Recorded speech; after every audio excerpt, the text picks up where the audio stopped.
I don't know if there's anyone else here yet. So it's just us. Do you want us to invite you to the stream? I guess on that topic, we could, because we're talking about seasonality of sales, I'll pull up the how often. Oh, this is the wrong one. How often should I run sales? How often should I run sales? So this is just a topic I guess we can kick into a little bit. In this article, we talk about the seasonality of running sales and the strategies around running sales. So for our Pay Nurses Pro, which is kind of the first product that we've, released to the world. Now we're doing this again with the Sitewide sales plugin. Our first sale that we ever tried was a Black Friday sale. We didn't have high hopes, and it ended up being crazy successful. And it was an experience we wanted to try again and again. But we wanted to be smart about it. We didn't want to, dilute the value of our product at its full price. And there were some things we just had general concerns about. So are there points in this article that you want to talk specifically about, Jason? The one thing we did talk about was like the seasonality. Yeah, and this is our idea almost for the infographic we want to put together too. Mm-hmm. But yeah, a couple big points are that Black Friday, Cyber Monday this weekend is kind of your one chance to run a sale without damaging your brand value. Like people are expecting you to run a sale this weekend, and they don't hold it against you, and they kind of rarely, they'll rarely, you won't have people 6 months from now saying like, I'm waiting for your Black Friday sale. We often have questions, in the follow-up weeks or like the week before, like I want to get started now. Can I get the discount now? Or like a week after? It's a relatively low number of people. Mm-hmm. But if you have enough margin in your product that you can run the sale profitably, like usually we recommend like just give those people the discount when they ask for it. I forget what the numbers is. Something like if we have like 200 sales over Black Friday, we have like less than 10 people kind of coming in saying, can I get the sale? Yeah, so Black Friday is like the one time, like just run a sale as an experiment. Feel how this is like if you run a sale like randomly some other time of year, unless maybe it lines up with a holiday that's relevant to your product, you might not, have people focused on your site for the sale or expecting it. But like Black Friday, they're expecting it, so run it then. And then, like I said, we run seasonally because with our product, we have a lot of free users. And we have a lot of content marketing bringing in new free users. Like our email list is growing like 1,000 emails every month. And after 3 months, many of those have signed up to become a paying member. Many of those are never going to sign up and be a paying member, but there's kind of a few on the edge that if they had a little bit of a nudge, a discount, they become members. And they kind of, that group, that cohort of people who like are almost ready to buy grows over 3 months. And then we run a sale, and that's kind of like absorbing all those people who are on the edge. And then we wait 3 months and it grows again. And then we run another sale and like all those people sign up. And so I don't know if that visual fits, but I think for a lot of businesses that are kind of like ours that sell, one product and have a lot of trials and free use and kind of interaction with it, that can work. There's another question. I'm just going to bring this graph up because it's kind of what you were talking about. This is the first year we ran the sale, this screenshot of revenue. So you see that's that like November bump. Yeah. 2018 was. Yeah. Maybe 2017 was. Maybe. But you can also see in this chart, there's kind of like the red is kind of the average. And then there's, February, March, June was quiet. October was quiet comparatively to the sales in the other months. So that's that idea of the seasonality. When we added additional sales outside of Black Friday, we looked at our overall revenue and we said, how can we even this out and create, a more expected monthly revenue without those bumps? Because it's not just the bump in revenue that month, it's a bump in lots of admin activity when one month is bigger than the next. So trying to even that out and meet demand at different points is another strategy related to sales. So that's why we've gone from running just that Black Friday sale to having a spring, a summer, and we have had a fall. Yeah, previously this year, we didn't do a fall because of the Black Friday season and some other limiting factors. But it's also a good way to look at that seasonality. Like we ran our spring sale in like March, and then the next year we ran it in April because then we bump, because we have recurring revenue from those sales now, kind of even out the months. I like Stephanie's question because it's the topic of a blog post I have in draft. And she says, we can make this show on the screen, right? Yep. All right. Do you two have any thoughts on launching a membership site during Black Friday? And Stephanie was debating launching a couple weeks ago to capitalize on Black Friday, but she's not sure it's the best idea. I do have thoughts. I think you shouldn't launch anything on Black Friday. And it's funny because we're in like marketing push. Everyone should think about Black Friday and run a Black Friday sale. And we want you all to trial our new software and use it and become paying members. But our target market, I think, and this is just my opinion, that maybe someone has successfully launched something over Black Friday, but I think it works best for companies that are already launched and already have some revenue and traction, and they're trying to motivate people already in their sales funnel to convert. It feels like a really bad time to launch something new because there's a ton of competition just in people's like inboxes even. Like if you send an email, hey, I'm launching a new thing, that has to compete with like the 50, Black Friday notifications they're getting. And people are kind of on the fence. I mean, I don't know. I think you could probably find a story of someone who successfully launched something over Black Friday, and maybe there's a strategy to it because there's a bit of a hustle you can do to get on everyone's list. And you can get a lot of inbound links and kind of attention by getting featured on, popular blog post roundups. But it really feels like, and maybe think about your own buying habits. And again, like this, I'll speak for myself, but maybe this matches up with some of y'all as well.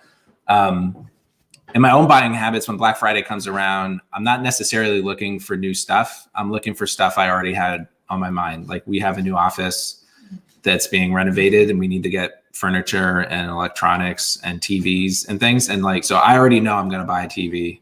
I'm just trying to find the best deal. And so possibly if your product falls in that category where it's kind of, competes with something else someone's already buying, you could get featured. But it feels to me like it might be just a bad experience to try to launch and then like no one opened my email and like, yeah, there was a lot of competition for like everyone's attention over the next couple of weeks.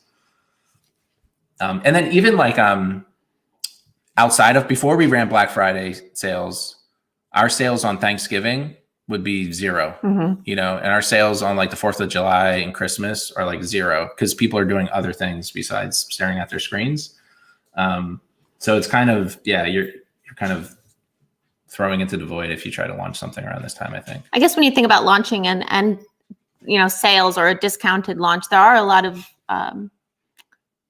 there's value in having a lower price, get in early kind of offering, but that doesn't have to coincide with Black Friday. And I think that might be another one of those cases where you're not going to make your product look cheap if it's, quote unquote introductory pricing, which we see. And it's, that first set of members coming through, you're giving them a special bonus. They've probably been following you for some time, following your journey, chomping at the bit to get in the door. So I think doing an offering for them outside of a Black Friday sales season, you won't have those same fears that people will expect that price ongoing. They'll recognize that it was a launch price to some degree. I love like if you're launching something, having a vision for what your real price might be, $200, and then having a lower introductory price, cross it out, say $100 or $50, and say this is like the first 100 sales, or for early access, or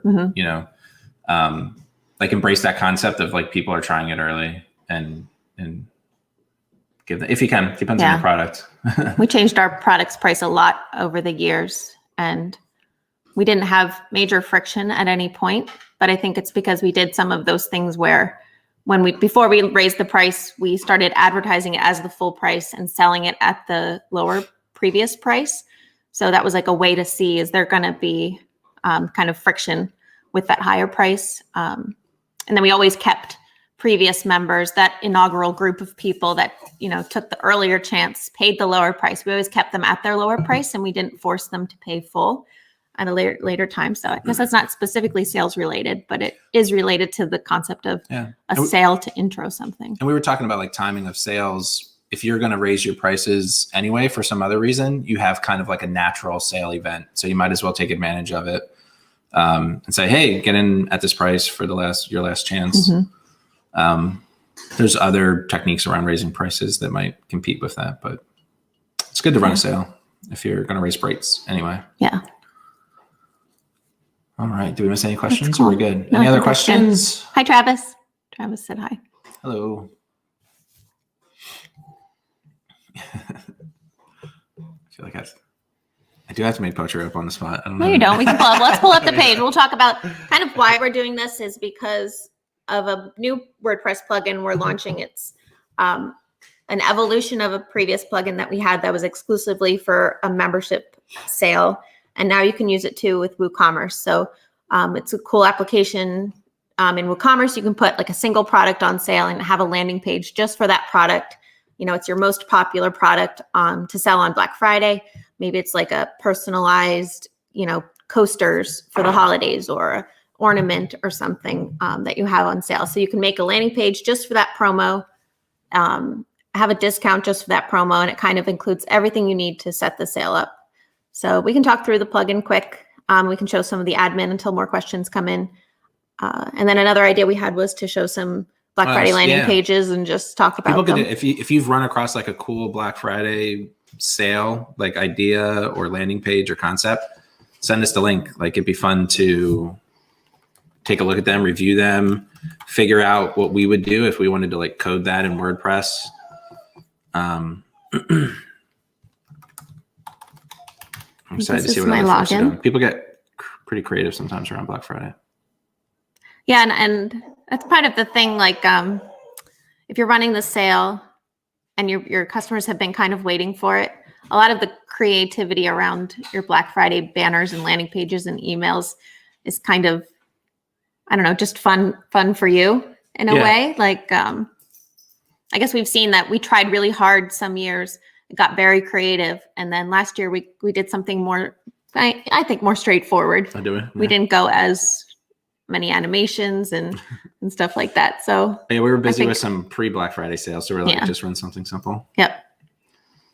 I'm going to log into this site, but I think I have the wrong URL. Yeah, that was something we brought to you. Like if you're doing this for the first time, it is fun to get creative, make it visual.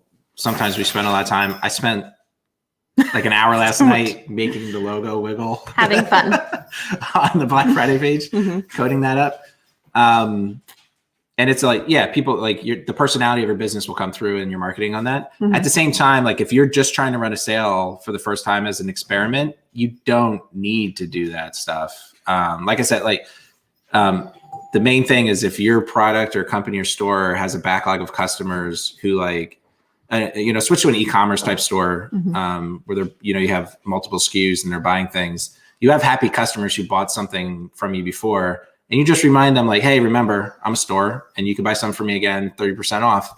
And that's really it. And they're like, oh, I like that store. I'll go shop and kind of, the visuals could be a distraction, or I see it as almost like an excuse. Like I can't run a Black Friday sale because I'm going to have to spend $1,000 building like really cool graphics and stuff for like my mailers. And you're like, no, just kind of, use the existing style of your website and, make it informational and send it out and people will see it. Yep. We had like a spring sale. We did that once too, where, well, that was different. That was like email content. It's the same kind of concept. That's sometimes I get in a really good mood to launch something by email and I have a plan for like a 5 email series that kind of is all wired together. And there's a master plan with like a murder board, with like the tag boards. I don't really do that, but in my mind there is, and I'm like, oh, this is perfect. I'm going to like set the tone and blah, blah, and like jab, jab, right hook. We're going to sell. And I've written some really good email series in the past, but we had a spring sale and I was like ready to do that. Like, hey, this is the week you're supposed to write the emails, and I was too busy. And we're like, just run the same emails from last year, but tweak them, so that it makes sense. Like the dates are correct and we don't mention things. And the sale performed better than the year before. And it might have just been like the macro, environment of what was going on around the sale, but it really made me feel like, oh, like the quality of my emails didn't matter. Maybe the ones we wrote before, it was really straightforward. We took out all the fluff and kind of was just like, hey, we're running a sale. Here's the link. And that sale performed better than the one when like I thought I had like a really architected email series. So sometimes less is more in a lot of these things. And what's good is if you have like a pretty generic landing page email design, you know, hey, it works. Like just queue up that same sale with different colors 4 times a year. And it's kind of like turning on the tap to get a little bit of extra money. Pricing strategy question at some point. Yeah, that's fun. Yeah, Let's do like a section of this, and then Sorry, we'll go and we'll talk about pricing, because I can pull up that article about how much of a discount should I offer, and we can play with the calculator too. If we can use our own numbers, or if you want to spit out some numbers about your maybe just one of your offerings and about how many you sell per month, we can post some things. Here we go. Okay, it's cool. Let's just start. This is just going to be like an intro walkthrough of the Sitewide Sales plugin. It works with any theme. You can install it on your existing WordPress site, and it allows you to run a sale with a banner, landing page, conversion tracking, and good reports to show the sale performance for a WooCommerce shop or for a Paid Memberships Pro membership site. So I'm going to set up just the first part. We can talk about the sale dates, and set up the sale type, and then we'll bounce to the next step. So the first part is titling your sale. This title is an internal only shown. It's not going to be shown to anyone else. So we'll just call it Black Friday 2020. The next section is your start and end dates. So what's cool about this plugin, it allows you to set up your landing page, show some teaser content, and then automatically when the sale starts, which is based on these date fields, the content of that landing page will switch to an active sale, which that means if you were showing WooCommerce products, it would switch to showing those products at their discounted price. If you were showing a single WooCommerce product, it would show that product and highlight it and show that the price is lower now with the discount code. For Paid Memberships Pro, it would switch to having that checkout form right on the page. So it is your sale landing page for all cycle of the sale, before it starts, while it's running, and after the sale has ended. So you want to talk a little bit about your kind of concept of extending a Black Friday sale outside of the normal window? Or is that more related to your discount codes? Yeah, sorry, I was phasing out. Oh, wake up. Yeah, that is the strategy we use. So if you say our sale is from the 27th to actually, this is Friday to Monday here. Friday to Monday? Yeah. Okay, yeah. So Black Friday is the 27th. And then Cyber Monday on Monday. Say that's when you're actually going to run the sale. We recommend starting it a day early, ending it a day late, at least because of like weird time zone issues. Mm-hmm. When someone in Australia buys your product, it might actually be, you know, Tuesday or something. Or when someone in Hawaii buys your product, it may still be Thursday.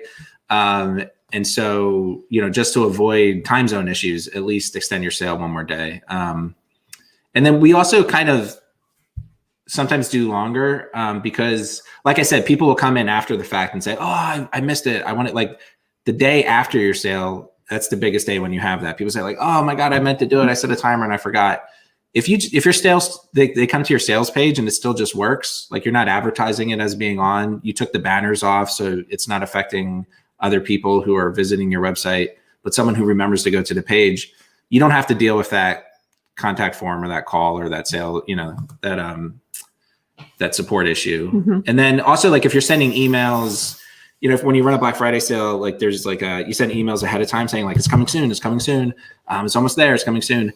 A kind of trick too is like if you have a link to your sales page in that email, like if people have different techniques. If someone comes to your sales page before the sale, like what do you do with that person? They're getting information, and sometimes the sales page is set up to like, well, give us your email and we'll remind you. I'm like, if they're ready to buy, like just let them buy, right? And this all, you know, is predicated on if you have a product that you can sell at a margin, mm-hmm. like, you know, and also that you have a, you know, not scarce product. Yeah, so like inventory. Yeah. It's different for an e-commerce shop, but definitely for a membership product, there's usually no, you know, limit. There's no window, you know, that really, we can only accept 100 people in to this. Yeah. There are occasions that is true, but for membership on the whole, more people is always a better thing. Yeah. So if you can, you might as well like allow the sale to work, like people to check out for a few days before and after, but then just advertise the sale in the middle, and you'll kind of catch some of the stragglers or the early folks, and you might as well convert the sale instead of kind of pushing them away and risking that they don't come back. And that's also a play you can do with the discount code. So you can run the landing page and the banner exclusively from Friday to Monday, but you can have your discount code extend outside of that. Yeah. So that you could send people to your normal checkout page. Just use the code at checkout. And there's kind of 2 dates that play with each other here. There's that discount code date range. And then there's the sale itself in the window that you call it active on your site. Yeah. So technically in WooCommerce or PM Pro, you're going to want to make sure that the period the discount code works is the same as and we do have an article on this too. We can post a link to it about how long should I run my sale, that kind of dives deeper into it, and kind of some strategies that we think about when we choose how to run our sale dates. I'll do step 2 here quick. So this is just in the plugin where you set whether it's a membership sale or a WooCommerce product sale. We do more membership sales, but maybe in this demo, we'll set up a product one just so we can see what the pricing looks like on the page. And then you can use an existing discount code or automatically create a new coupon that you can edit later. And then this next piece of the plugin is what allows you to apply the discount automatically or require people at checkout to enter your coupon code. And there are different opinions about this. Some people want to force that coupon code be entered. In my opinion, it's great to just apply it automatically because you do get some number of people that complete checkout kind of brainlessly. And then after they're done, they come back and say, you know, I missed entering my code. Oh my goodness. And then you have the admin job of doing that partial refund, updating their order pricing, and communicating with them in a lot of ways. So what's cool about always applying automatically or applying if they have seen the landing page is that you'll eliminate those admin jobs after the fact, but you'll also be able to show them through their entire site-wide shopping experience what the real price of the product's going to be for them. And this kind of talks to the chaos of shopping on Black Friday, shopping in person, and unique deals that end in 20 minutes. And, you know, you have to buy this with this to get this on sale. And especially in an online shop, having a coupon that has exclusions and only applies to certain products. So it can be confusing. People put items in their cart and are expecting 40% off everything. They enter that code and it's not really the case. So it's cool if you have that discount code always applied so that the pricing of your entire e-commerce shop, you know, reflects the discount right there. Cool. I'm going to say always apply. Nice. Hey, we're halfway there. Cool. We're going to finish up or we're going to talk now let's bounce to some questions. Bundles. Okay. I do have an article about how much of a discount should I offer. I can pull up. Okay. We had the question here. We run a membership level equals 1 course system because people think of courses having a start and end life cycle. Users don't want to pay for tiered or bundle courses. Price strategy thoughts. And maybe you could follow up quick. Sounds like a la carte course. Yeah. I guess I'm not sure what the thought is. When I first read that, so how would you discount maybe? Yeah, because I've heard of some people offering bundles instead of giving price discounts. Either like if you have a product where you're not able to, or you kind of just don't want to discount on price. Another option is to just throw stuff in. So it's like, hey, you get this course. We're also going to give you like a physical book in the mail. We're going to give you an hour of consulting. We're going to give you, 2 courses for the price of 1. Or other features. Sometimes Masterclass does that. The buy one, give one. Right. Yeah, exactly. That's a good one. So you could kind of like bundle things up or give more, have value adds. And that's another way to make your deal look juicy for people on Black Friday. I do feel like % off is like trained in people to look for. So you're kind of missing out on that. You don't get to say, unless, I don't know, maybe you can find some way to be like, 100% off, 2 for 1, like, wait. But I guess I've heard of some people bundling up or doing like lifetime sales, like it's a limited, just as a way to inject cash and get people. So if you don't do bundles now, I don't know if it would make sense as like a enticement to get people to sign up. So maybe there's another question there. So it does seem like I wonder if most people need more than 1 course or want them. And if there's some value in 3 for the price of 2, kind of thing. That gets me. That was just an offering on Amazon for some books, and it got me. I was like, I'm going to buy 6 books and I'll get 2 books free, So I was adding more things to my cart because of that bundle. But I was still buying them a la carte. So I was still seeing them as distinct things. So maybe rather than a bundle, if they're kind of sold as a bundle, but they still kind of live unique of one another, it's kind of interesting. But we also, I guess it would be hard too to give like different discounts on different courses. So if it's like 30% off course A or 25% off course B, you might create some confusion. So you may want to, only this course is on sale for this % off, or any course you want. And it's funny. I'd have to look at your I'd have to look at your site. I haven't seen it in a while, like how your courses are broken down. But I could imagine a course that was like 3 parts, like it was, computer science 101, computer science 102, and computer science 103. That a sale that was like get 103, 101, 102, and 103 for the price of 101 could potentially entice someone. It's kind of like, usually just give them the first, but it's like, hey, we'll give you the whole thing. Like usually you have to pay in installments, but get the whole thing. Oh yeah. I think so you have 1 course per level and you have issues with when they change. Okay. Yeah. The PRS here, they want more than 1. So we do 1 per level, but when the customer's done with the course, they want to switch and they lose whatever was in that level. So that's a limitation of the core Paid Memberships Pro plugin, where everything, you can only have 1 level at a time. So you could try our multiple memberships per user plugin. And I think your site has a bunch of customizations. So maybe schedule some time with me to figure out if any of your existing stuff is going to break when you activate that. Or, software like WooCommerce. If it's one-time payments, you could switch your levels to be, WooCommerce products, or add-on packages is an add-on for us that does one-time payments well. So people can have multiple levels at one time. Yeah, I think you do have a complicated site where like you use one of our early workarounds, where instead of having, say you have 3 levels and you want someone to have all 3 levels, just make a 4th level that's like all of the above. Like that works really well when you have a handful of levels, but when you have dozens of levels, the math gets out of hand.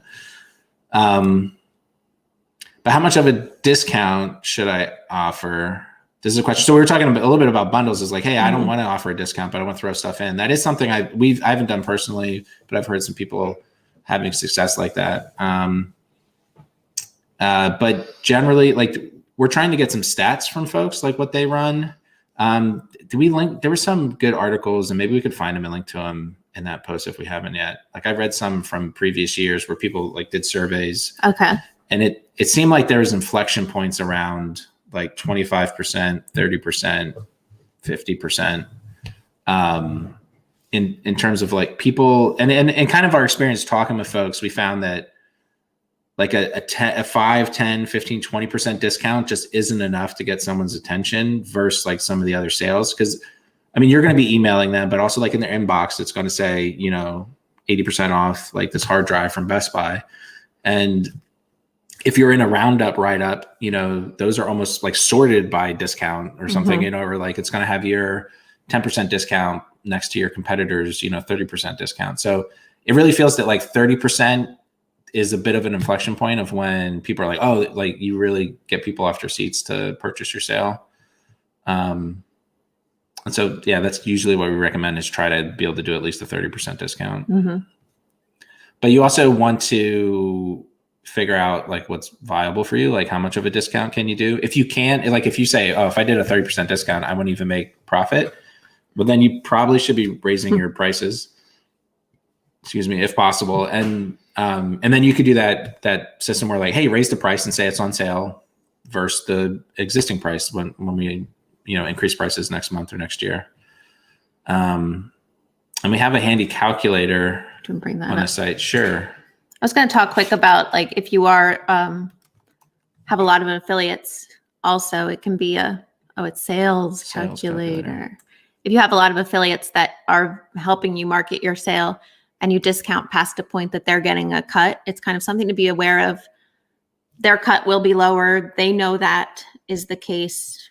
Our Black Friday price for paid memberships pro, we still have something for our affiliates left in there to a point where we kind of feel is our bottom line price. Yeah. So we can still pay that affiliate out, but it is, something to keep in mind if you are an e-commerce shop with products, how much are you having to give to your affiliates on top of what you're, not making on that total order?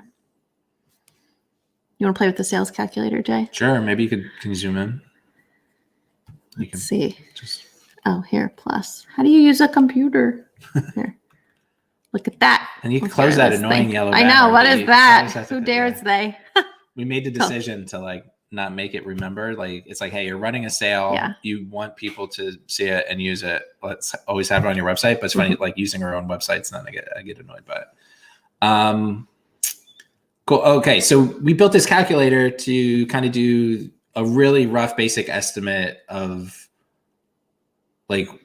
what's the difference in sales in total revenue if you do run a sale. So the default parameters we said was, say you're making $5,000 a month normally in your store, and you discount the 30% and you run a sale for 4 days. Now the kind of, what I even called it the magic slider, in the design docs, because it's that's the part where it's how do you know? You don't really know. If I put my, if you run a few sales, you'll figure it out. And we kind of 3 times is if you put something on 30%, getting 3 times the number of new sales for a site that has active traffic is not atypical. That's something that we've seen on our own site and other places. So you can kind of play with that and say, hey, if we do get 3 times as much revenue, we're going to get an extra $733 in November, basically. This does the math behind the scenes of if you make $5,000 a month, that's, whatever, X dollars, $300 per day or something like that. 5,000 divided by 30 per day. I don't know. And then, yeah, if you're selling it, that's the thing. If you're selling at a discount, you're making less money. So you need to, if you sell a 50% discount, if you double sales, you just break even. But the good thing is if you have quality traffic, usually doubling sales will, you'll more than double sales. So, even at something like 3 times, which is, like I said, atypical, here's how much extra money you'll make. And yeah, if you kind of feel like you could push it or get more, you kind of can see what the potential is. It's tough for us, so many years on, we have recurring revenue too. So a lot of our November start, and this was what do they say? The history of Black Friday, November was everyone's preparing for the holidays, and it's a bad time of year. It's a bad month in general, but people would run a Christmas sale on Black Friday, and it would make the month positive or whatever. So our Novembers were pretty slow until we ran the sale. But now that we've been running the sale for 5 years, November's the biggest month of the year. So it's kind of hard to compare. But I think, I don't know, I'm trying to remember that first year or what we expect. What's our actual multiple on our site? I guess I can figure it out. We could look that up maybe. What would I just compare a day to? I guess we could look at a sales report. Maybe we could just pull up even on screen a sales report from it could be the spring sale. Should I get the Sitewide sales one? Yeah. Here, take my screen off for a second and talk about yourself. Well, look at this. There you go. See my secret logins. And feel free to post more questions. I see some lurkers. We should see did anyone post questions on Twitter? What do you think about how online has kind of become not just Cyber Monday? And is anyone considering just a Cyber Monday promo? I'm curious if anyone would do that.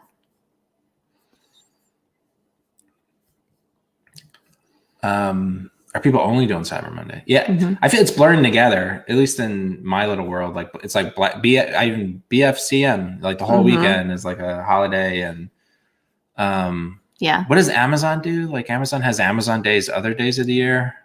Everyone's early Black Friday, especially retail that I see. And it may just be trying to keep volume down. They're not gonna be able in this climate to have as many human beings in the door maybe as they want. Yeah, it like Black Friday has been like a little bit. Everyone's has the same idea of like we'll run our sale the week before and then the week before. I mean, we did it a couple of years because we were launching this site-wide sales product to help you run Black Fridays. Mm-hmm. So I thought that was a good excuse, but a lot of people were doing it too. We're like, it's Black Friday in October. I'll do that. And there's also Giving Thursday, which is like the third cousin of holiday sales, but an important one for nonprofits and sites that get donations and things. And I think the timing of that is great. It's kind of like you have money left over. Like you didn't actually get a new TV because it wasn't available. And so you're like, hey, here's a good cause. Or all that money you saved over Black Friday. Mm-hmm. You can donate it. We're trying right now. I'm trying to get the data to prove the multiple or what multiple we saw. So I have the report from 2019 Black Friday. I guess we could just check the number of sales like a normal. That's the thing is I was saying it's hard to figure out what a normal week or month is would be because we have a lot of recurring revenue. Maybe if our software broke down recurring versus new sales, we need to do that's on our to-do list. Let's see. So the average in 2018 was about 16 sales per day. Okay, with renewing. And that's 2018. Renewing. And then 2019. About 16. Oh, for the whole month was 16. Oh, funny. So across the Black Friday, so let's say it was 7 days. We had like a really big price increase sometime back there from 200 to 300, which lowered sales. There was 21. So it went from 16 to 21. So it wasn't even 2x. Oh, okay. Is it 7 days? You know what I do though? It was a 30% discount at 2x. So we can do what that math was. You have control of the thing. Oh, I can add this. Are you adding me? Okay. There you go. Which math do you want to do? So there's two math. It's kind of like, okay, so we said how long was the sale? It was 10 days. We'll say here, this is the report that you get after you run your sale. So this is the 2019 Black Friday sale that Paid Memberships Pro run. It shows you the reach of the banner. So that's the banner shown. It's shown throughout the site. The number of people that went to the landing page, and then the people who completed checkout using the discount code attached to that site-wide sale.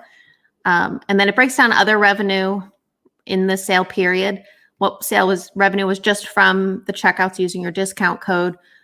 What other new revenue, people who didn't use the discount code, which happens oddly enough. Yeah. And then other, for Paid Memberships Pro, other renewals within that period. You won't see that for WooCommerce because there won't be that type of data available in a product environment. But go ahead. So that other revenue number is interesting. Like if you have like a lot of marketing out in the wild, there's probably a blog post that links directly to your checkout page, and that person's going to find some stray review, go right to your checkout, be oblivious to the fact that Black Friday is a thing, and just complete your checkout. And actually, like the site-wide sales software will do that. Like you can set it up in that way that like, hey, only show the banner on the homepage, and or it definitely don't show the banner on the checkout page, or automatically apply the discount code. And that's kind of a positive to using the software versus just what a lot of people do, they just lower the price. So instead of creating a discount code and creating the sale, you say, oh, I just changed my price from 300 to 200 for a week.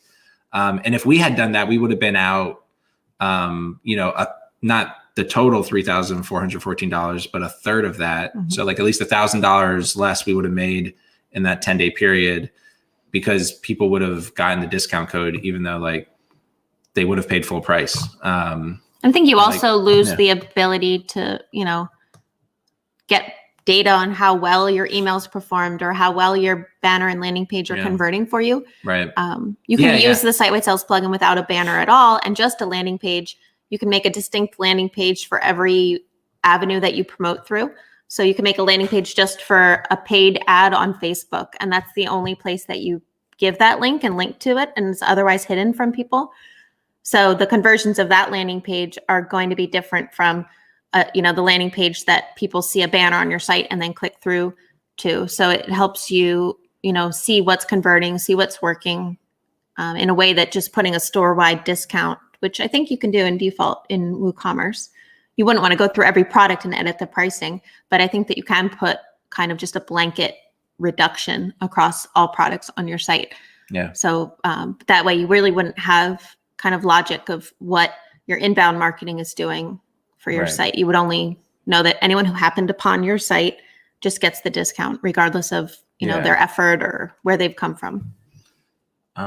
So that's why we break that down that way. And then for Paid Memberships Pro, we can tell what's a renewal and what's not, at least for this report. We want to do it everywhere else in the code too. But that's important too, because, like in a 10-day period, we had $20,000 in new sales, and, the total was 46. So it's good to say, hey, some of that was your renewals from the previous years. And I think you did the math where it was like, we normally have 16 sales per day in November. And that includes the bump at the Black Friday. So I guess what we should do is kind of just sum up, this section of the graph. This is the 2019 daily number. And this is hard to do. Like, it'd be hard to automatically do this because we've been talking about this, like, what's a normal day? Is it like another day in November? Is it last year's November? But maybe you had a ton of growth this year anyway. So last day's November is really small. Is it October, but something else happened? I think in general on our site, we have about 5 new sales per day, and we have like 10 renewals per day. And during the Black Friday period, we had like 20, 21. Yeah. So I think there's like 5. You think we're like 4x, 5x? No, it's like if there's 5 new sales, there's 20 total. So there's 10 renewals, 5 we would have had anyway, and 5 new ones. So it's a 2 times. I think we have a 2 times multiple on our 30% sale. I don't think that you're doing the math. I would do the math. Oh, how would you do it? This is great. You should do it. You said, okay. You think that there's 5 new people, sales per day, new, 10 renewals. An average PM per day is 5 sales, 10 renewals. So this report is telling us that 147 people over 10 days bought. So that's that's only 14.7. It's not great. That's less. But that's 15 people. That's 15 checkouts per day. New. Yeah. And we were averaging 5. So. Oh, maybe my renewal number is wrong. Is my renewals 5 renewals instead of 10? I can tweak them. If it was 5 renewals, that's 10 total. Some people just know. Because you're looking at 2019. Yeah, true. I'm using like the COVID bump numbers. The COVID bump numbers are a little higher. Yeah. That's sick to say. Don't call it that. I know. This year has been weird. I think, for online businesses. And we've talked to a lot of them and other people in the space that we're in. And they're all seeing more activity with their online software products purchases. The number of people coming online and building online has changed. So all of us across the board are not trusting the 2020 numbers to stay in the future. It would be great. We would all love it. And I hope that the businesses people are building stay in the years to come also, but it's not reliable. Some of it will, like habits are changing, and definitely like customers you get now will renew. I think a lot of people who sell things are like burned out a bit from the work. But this Black Friday season, I feel like we're gearing up for a big one because people are ready. People are still kind of like locked in their homes and like using my personal life, like, you can't go on a trip, just buy stuff, the people who still do have income, and there's a lot of people who don't. So yeah, it's kind of weird, how all those factors play together. All right. My math was bad. So I thought, okay, so there's, we don't have 20 sales per day during the set. We had about 15. It was like 14.7. So we got to find, like, if it was 5 and 5 renewals, 5 new ones, then that would be a 2 times multiple because we had 5 more sales. And that might be the math I was thinking about. Okay. And I guess I'm cheating and going backwards because this is not the first time I've done this. I kind of had this in my head every time we run a sale that I expect to have 2 times. You can quote me here, but I think this one will be more. So it was like an average November, 80,000. Okay. And then we do a 30% discount, maybe 35. 33. Should I go 35? Yeah. Can you type it? You can't. No. You want to fix it? 10 days. Typing in. And we do 2 times. This is what we think we'll make. So an extra $8,000, an extra 10% for the month. And that's about that. Like, I think in our write-up, it was said like 10% of our revenue for the year came during sale periods. That was kind of what we saw for. Yeah. Look at that. Ad is back. It's big because I've zoomed in. Hold on. Let's make this natural. That looks right, doesn't it? Okay. How are we doing? We need more folks. I'm gonna tweet. Cool. Okay. Why don't we continue with setting up a sale?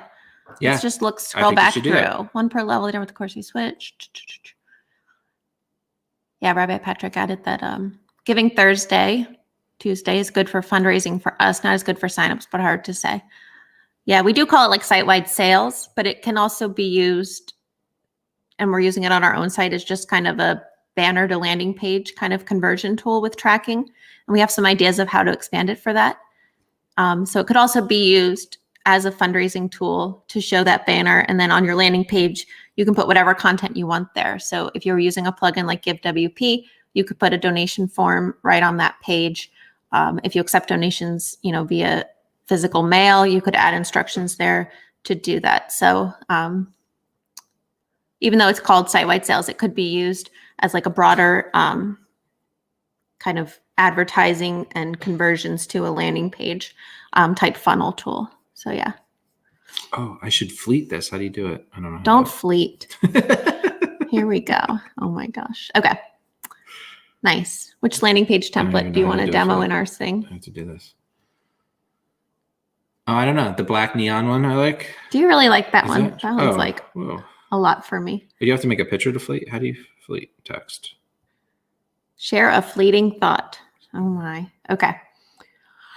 Cool. I'm going to create a new landing page and we'll manipulate it. But by clicking that button, it creates a page in your WordPress site. It automatically adds the shortcode that the site-wide sales plugin needs. And there'll be one step to publish that page, but otherwise it really doesn't have to be edited unless you're planning to really heavily customize the content on that page. Man, my favorite's kind of the gradient one. You like the neon one? Oh, gradient one is cute. And I like the coupon one. The neon one was based on, so fun, the reason I don't like the neon template as much is because we don't have like the fun font.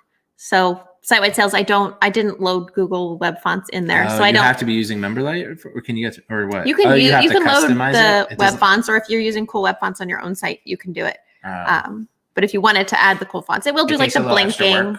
Yeah.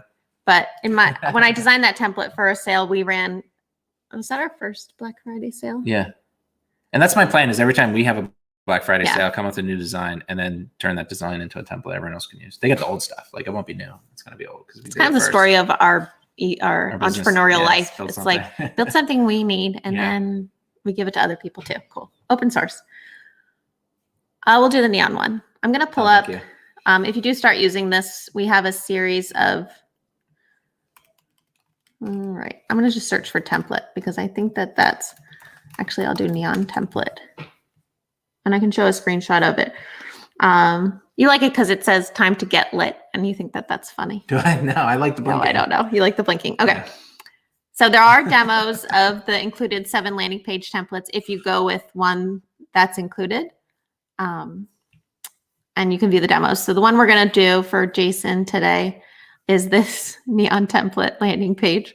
And you'll see here, my demo site is like a beauty store because I thought they were pretty and the products were pretty.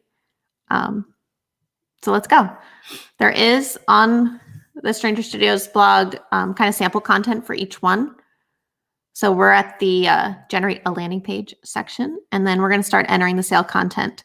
And we did put some example text. This is how you would make your landing page look exactly like the demo. But it's going to change for whatever you're doing. So we have in kind of 3 sections. This is the content to display before the sale has started. We put like a learn more, which is kind of a generic button. I like when the pre-sale content shows what date the event starts, the sales event. We have talked about doing a sale counter, which some people like. And even like we realized there are plugins that make counters and they have short codes, and you could just put the short code for your favorite counter 30% off all, or a short code for your favorite email capture plugin, or you could link to a free membership level or some other way to kind of sign up for your stuff. So, it's really just 3 text box for what happens before the sale, during the sale, and after the sale. The screen thing is my Grammarly. This doesn't come with it. I just have the browser extension. Yeah. You can put whatever I say it's 50%. Well, we're doing 30 because we've been talking about 30% with code beauty. For the WooCommerce, when you're doing a product sale, I think it's cool to put a featured products short code here. You can limit that by category. You could also right? do a product category. Oh, I have to look up is that under their marketing? Oh, featured products is like a special category. Yeah, then you can just hand select what you put there and what's going to show on your landing page, which is the featured products. I'm pretty sure there's short codes for other things. Does anyone know how to use WooCommerce? I thought that it was in this marketing section. Oh, they like it doesn't have like short code, that I'm not online. There are short codes. You can see like what the Don't worry. But yeah, so featured products is really good. Featured products is a good one. There's a product category short code, which we're going to hunt for. Is that just a checkbox Here, on the edit product screen? Yeah. Product attributes category comes in with a list of category slugs. So you could also just do short code products category equals. What categories do we have? Oh, nope. Maybe we don't have them on our demo site. Do featured. That's what we're ready for. This really is loading slow. Well, there's a whole list of, I can link to this from the docs. Or if you have like a one product site, you can just put the information for that product. There's a short code for one product too. Yep. What would that be?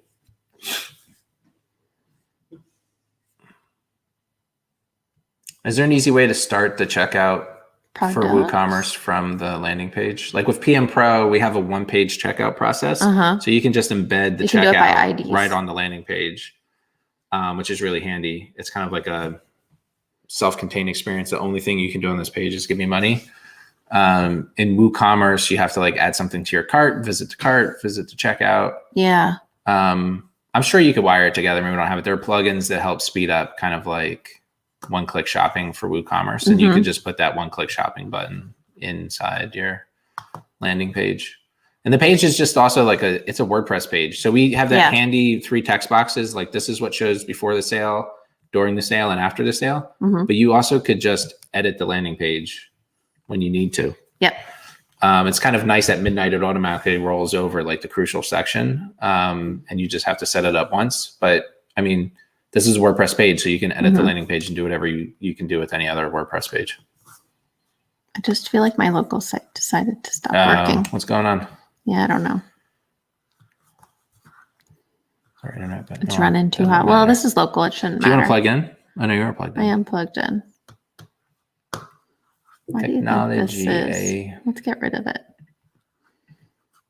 Let's get rid of it. I don't know. Let's try again. Sometimes when I'm broadcasting, it just gets like haywire. I don't have anything else running. Do you want me to take your screen off? You can. I'm going to reboot local. And I didn't even upgrade to the latest Mac, so who knows why it's doing that. Yeah, the SQL database stopped running. Okay, we'll fix it. No worries. I'll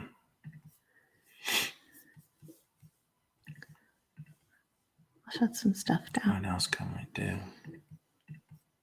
Oh, maybe look at Black Friday landing page. Should we preview ours? Sure, you can bring it up. We have some more ideas to work on with it, but we don't have to now. Just because we want to, because we don't get to design things for our own sites all that much, or I don't think I get to. You can go on the live site. But it's not, the sale hasn't started yet. Oh, so it won't look great. Okay. It'll just say the. Yeah, true. Everyone give Jason an applause because he coded this fun thing. It's weird if you do that because it's going to share. Well, say your entire screen and then don't add it to the. This one. That works. Oh, that works. Sweet. What does it look like though? Who knows? Yeah, we could like look at ourselves on YouTube here. Mom, I'm on TV. I'm fleeting. This is our sale page. We love. Did you tell your mom you were going to be online today for 2 hours? Maybe she would come talk to us. Mom. We love the retro 80s thing in general. We're 80s kids. So it's Are we? I think we need to milk it as long as like retro 80s is a thing. And actually, to be honest, this VHS cassette tape rainbow is kind of early 90s. I still have to find this. We lost that video. Here's an aside. You guys are looking at my landing page though. But you can still see my face. That's what it looks like. Okay. We have this home video when we visited New York in like this is the next thing. If you guys want to know like what the next design thing is going to be, because it just has to come back into fashion. Okay. It was like 1992, I think. And we were in New York City going to the Statue of Liberty. Okay. And at least I didn't know you then. 30% of the human beings, of all the thousands of people in line to go to statue, all the thousands of people on the subway, all the thousands of people in the streets of New York City, at least 30% had a neon green ball cap on, or a neon green. Oh, so when you watch the video back now? Shirt. Yeah, I mean, this is weird. Like this is. I think this is Mandela effect, and it's not true. No, You're gonna watch find it the now. video. Like we had our VHS and we put them on DVD, and I gotta find them. My family has them. I think it's also like a social commentary thing, because we've gotten like politically separated, and like people are like the world is being divided into like red and blue. Oh my! In 1992, everyone was neon green. It didn't matter. Republicans. Bring back 1992. Yeah, everyone like was wearing like white and neon green, like the that bright green color. Okay. Like a highlighter, and there was some yellow, there was some orange, but it was like never since have I seen like, even like on a college campus at like a college football game. You know what I mean? When like you're in an area where everyone is kind of like in a community together. I was like, man, everyone is wearing acid wash jeans, a white muscle shirt, and a neon green hat. And it was like, how did they coordinate the whole world? Anyway, people from all over the world, right? Because like anyway, okay, that's aside. So that's probably what we're gonna do next year. Is gonna be like white and neon green, and we'll have to like simulate the shirts that change, the hyper color shirts, or whatever they're called. We're very different, because I'm like, even though I didn't grow up in the time, I think I'd rather do like a 20s. Oh, well, yeah. Speakeasy sale. Maybe coming back. Yeah. I like that style. That's cool. We did this a few times. I don't know. That's my animation. Very 80s. I'm gonna use this effect for a lot of different things, like like when you move the mouse. But yeah, we did some custom code programming to get 2 levels. We have a plus and unlimited, and then like I said, with PM Pro, you just put the checkout page right here, in the form, and we have the new Google Pay feature for using Stripe David. with Pay Memberships Pro. So you can do that in our terms of service, and then submit. Or Apple Pay change the color. If you use Safari like the rest of the world. Let's make that a rainbow button, or when you hover, it should like rainbow like that. Yeah, what can we do? We could do that. Make the button glow purple when you hover. Purple. It's got to match. It's probably like that because this is the staging site, so it looks a little different. Yeah, it's not that color. We change our colors on the staging site sometimes, so we know that what we're doing. We show, what was that? We do it live a lot also. Ionic WP Black Friday? You have their sale code page though. Yeah. This got shared in a network group that we're a part of as like a. This is not using iconic. Our this is just another Black Friday sale. Friday sale page. So this is not using Sitewide sales, but you could do. Should we try to recreate it? If I can get local working, that's funny. We could. So I think it's pretty sharp. It's clean. Big Ball Black Friday sale starts. They chose to have a countdown timer, which is cool. And this is exactly how I do it, kind of minimalist. And then they're like, hey, get notified when the sale is live, which is a good strategy. And then they sell tons of stuff and have a bunch of bundles. So they have information about all their products underneath. Pretty cool. This might be I don't know if this is it's Elementor. What do they sell with? Like, oh, I don't know. Maybe EDD, but the landing page was built with Elementor. Okay. Oh, cool. They have something custom. This is like a Stripe pop-up. But now it's running like a crazy fiend. I think it was just the. Look at that. Oh, what's this? Have another sale going on. Okay, we're gonna. All this. Oh, they might not be. You know what? That opened a new window, so people probably didn't see me doing that. Okay. Cool. If other people have other Black Friday pages, they let me know. It'd be fun to look at them. I can bring my browser. Or we just find them. Let me search on like Pinterest or Twitter. Yeah, you might get some really weird stuff if you do that, though. But I'll do it offline, and then we find a good one. Okay, we'll be like, no, we're not tearing down people. Watch me Do I at my have her? screen. Gravity Forms has Share one. screen. Coming soon. Did that work? I've been told that the It's logo Inception. movement thing is a little awkward on mobile. So now Yeah. I'm stuck into another hour to make it mobile friendly. No. Sometimes Jason uses his time so well. Gravity Forms is very similar. They have like a just can't countdown believe it. timer. Are you pulling up some? Oh yeah, people liked that Gravity Forms one. Do you want to make the neon one, or do you want me to try to recreate? I don't know. You're the stylish one. Should we? Oh, we could find. You have so many stylish ideas. We could find a countdown timer. We have a strategy for that. We found Andrew's. Is Andrew's public or no? His countdown timer thing. We're gonna try to bundle it into the plugin because it's like such a He gave me the requested code. feature, but I'm sure there's other plugins that just do countdown timers. Yeah, he gave me the code. Looks like some new people are tuning in. If you have questions, post them in the chat. Right now, we're just winging it and talking about things that we need to talk about anyway, which is great. Yay, someone's here. Hi, Liam. Ask a question about Black Friday. How about Black Friday for services? Yeah, really. What do you do? You need to like productize your service. So it's like, what do you do? Like Well, he might ask.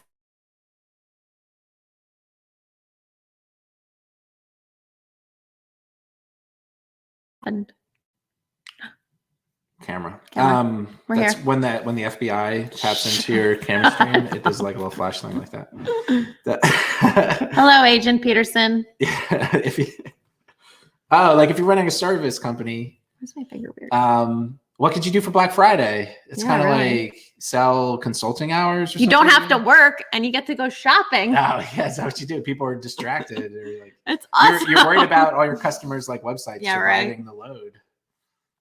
Maybe you should do it as a pre-Black Friday sale. Is your site ready for Black Friday? You need a performance tuning. Ooh, cute. $1,000. I will. Can I ask a general Black Friday question? Do you have any examples of service providers offering BF deals? Bring it up. He did. Yeah, I just. Did you guys like tweet each other? I just anticipated. Okay. Examples of service providers I offering wish Black I Friday did. deals. That's cool. Yeah, I'm pulling that off the top of my head, Liam, when I was talking about like finding some kind of productized version of your service and offering it to them. And if you have customers with e-commerce, like maybe you want to do that in October so that they can get a performance tuning and like a review of their hosting to make sure that they're ready. You could do, what do you call it? Like load testing and stuff for them. Or even like SEO type stuff in preparation, like make sure that, or if you do like copywriting, like, hey, let me double check all your copy before Black Friday. You're going to be pushing stuff. It doesn't have to be Black Friday related. If you do service websites for lawyers, how can you kind of get them? And this all, if you have examples of people doing it, I'd be interested. I'm trying to think if I've run into them, like, because our little neck of the woods is, membership sites, nonprofits, associations, and kind of thought leaders selling SaaSes and things. Yeah. But I'd imagine it would work for service. You could give a discount on something. I remember like when we did, when we were more like consulting focused, this was kind of a rough time. We were usually finishing things up. There's a lot of like, this has to be done by the end of the year type stuff you're working on. And there was very few people in December kind of willing to spend money. I guess in some industries, like they have money left over, like they have a budget for the year and they have to spend it before January. But kind of more often, I feel like the way it landed for us was January would come and the new budgets were out and people had money. And then there was a lot of activity in January for like selling service contracts. And it was kind of dead in December. But I imagine like, is there a way to like reach out to it's a good idea in general, to like keep a list of your customers. And if you have some kind of like tune up type service to pitch it to them, and around Black Friday might be a good time to do it.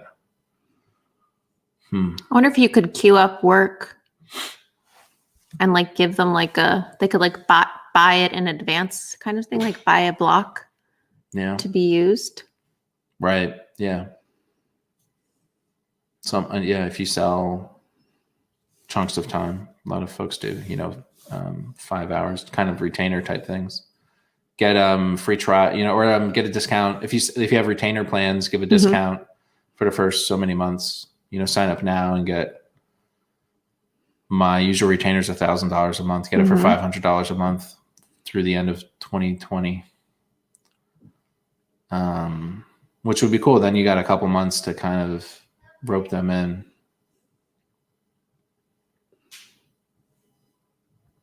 Nice. Wonder if there are any like collaborative buying, if you bought something like a tool that you could share seats to that you could sell. I wonder if if there was like a package of software that you could offer in a bulk, like you use stock image, premium stock image libraries or Canva Pro or things like that you could sell as like a batch. Would be interesting, right?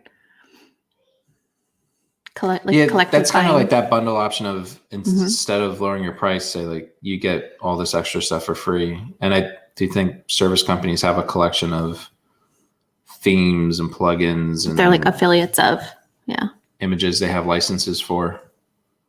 And sometimes maybe if you usually charge for that, then you'll be like, hey, we're not going to charge for that.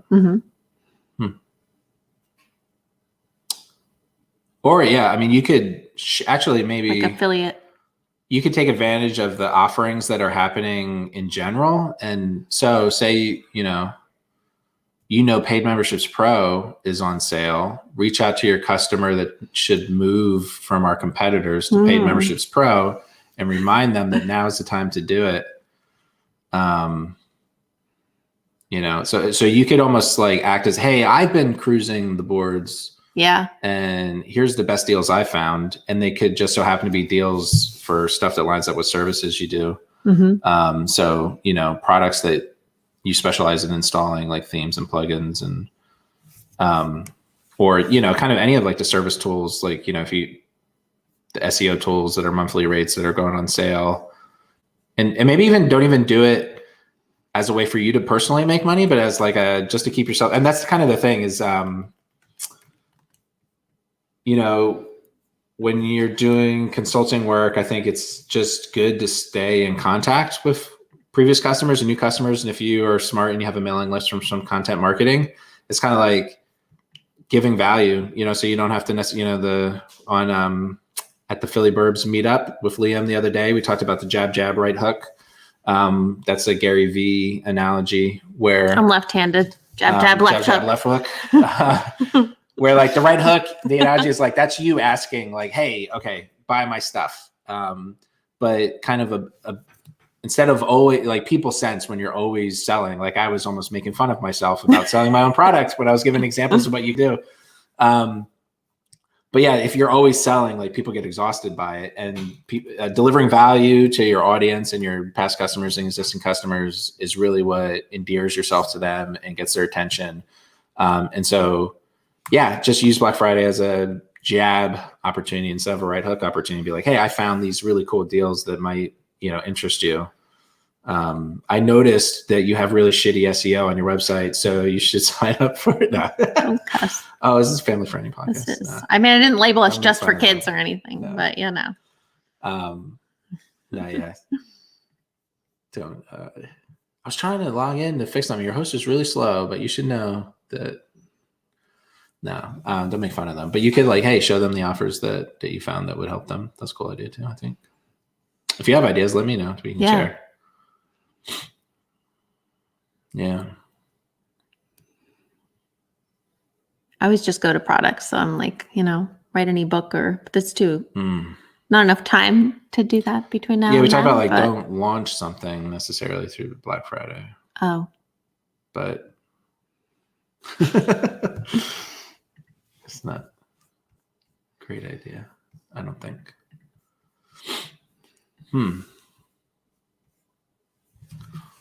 What else is going on? Thanks for stopping in, Liam. Liam, if you weren't watching a moment ago, I was trying to find some really cool like Black Friday landing pages or just people doing clever designs of their sale, not just like the look and feel, but maybe like the pricing or kind of what they're thinking about.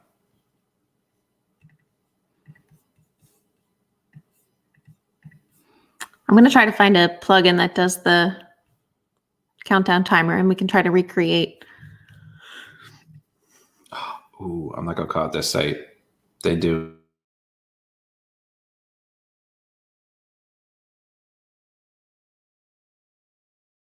It was not a cookie It was pop-up. a sale? It was not their sale. It was the allow me to send notifications to your phone thing. Not good. Won't call you out. Tailoring it for clients. Yeah. Yeah. Yeah. So we were talking about the idea for a service provider. How could they get involved in Black Friday in a meaningful way? Maybe not necessarily as a way to make money, but as a way to get their face back in front of their client list. So one idea that we all kind of generated together was to curate a custom list of the software, SaaS, any kind of a product that would be helpful for them for their specific business.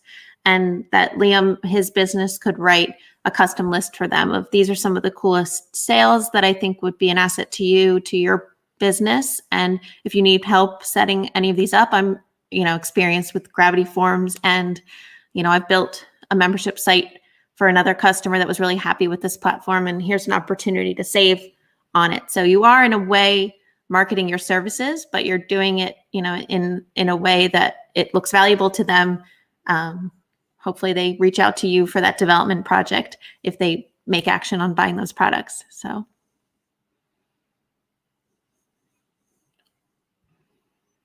He has no ideas. Yeah. I'm He's like us. Twitter, we're just not looking there's a lot for of people other. selling like us, I guess, selling templates for Black Friday. Oh yeah. Yeah. Nice.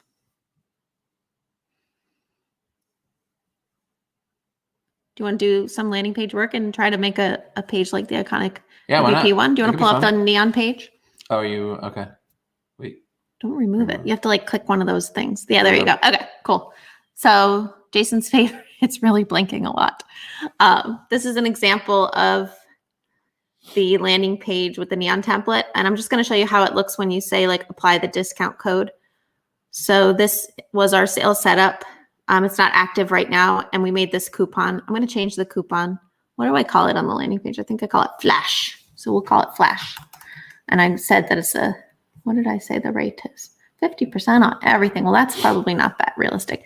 Here, I'm going to put that end date of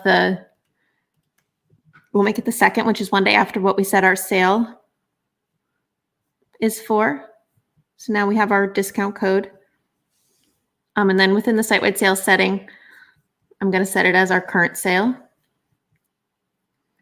Did I say apply the discount automatically? Okay, cool. So cross your fingers that it updates the price and shows them all as strikeout pricing. So now what you see, you're on the landing page, the sale is active. And then I have the discount code Flash set to give a 50% discount on all of the products. And I've put the featured product short code here, which shows all of the products in my store. I sell skincare. Just kidding. And then with that sale active and with the discount code automatically applying, you can see in my shop that these products are all on sale. It's not confusing to me. If something wasn't on sale and I landed on the page, I wouldn't see that the price was discounted. It would show as the full price. And here in the shop, you can also see that all the products show as their reduced rate. Oh, no, they're not. Hold on. Why aren't they here? Always show discount. They were when I went to it. Beauty. Oh, that's my other page.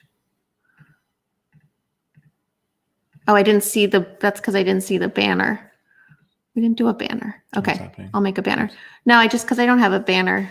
I think that it doesn't think that I saw the sale. Let's add it here. Oh, you're looking for the tracking? Oh, the sale isn't active. There. Buy now. Let me make it in the sale date. It's in the future. So even though the sale is active, it's not actually active. So my shop doesn't show the discounted price. So I'm just going to hack it. I'm going to say it's November 16th, which isn't true. And the sale is active and running. And now I have a banner active. So if I go to my shop,